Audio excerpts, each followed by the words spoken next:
Forward. This book is set in the early 1980s, and therefore, the sexual atmosphere was quite different.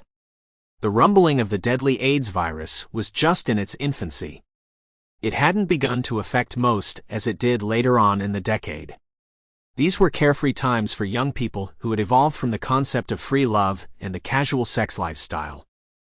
We all felt invincible. Enjoy it for what it was. Hayden Templar. 1. As the cab passed by the Charles River, Juan could see people out on their boats enjoying the gorgeous weather. He caught a quick glimpse of a well-toned body in a skimpy bikini, handing a drink to an equally well-toned man. Unconsciously, he sucked his gut in and pictured himself on said boat.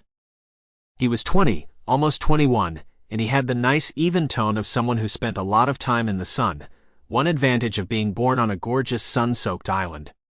He was almost 6 foot tall thanks to his father, and he wasn't too shabby looking. He had friendly hazel eyes and considered himself an 8.8 out of 10 thank you very much, but he was being modest. He had known he was gay since he was a child. Sometimes he wondered how his parents could be oblivious to that fact. His mom just thought he was a gentle soul. He wondered what would happen when he eventually had to tell them. He couldn't keep hiding that forever. He would start his 3rd year in school. That was when the hard work really began.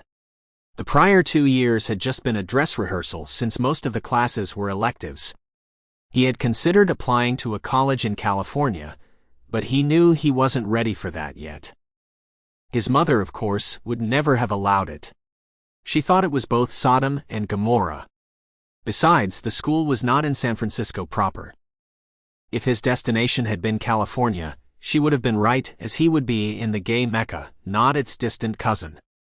He had settled for Boston, as it seemed like an acceptable compromise. Excellent schools and good-looking men, not necessarily in that order. On the first trip, his parents had helped him find an apartment that was within walking distance of the school. It was a 1-bedroom apartment that had a separate dining room, which was a rarity in the city. His intention was to rent the dining room to a fellow student to ease his parents' burden, since they did not want him working. His sole purpose, according to his mother, was to get a great education. He had insisted on getting a roommate to not depend on them for living expenses. They had grudgingly agreed. Juan sensed their relief, and he was glad he had insisted. After all, they had 2 other children to feed. A roommate would also be good, not just to help with the expenses, but it would keep him from being lonely.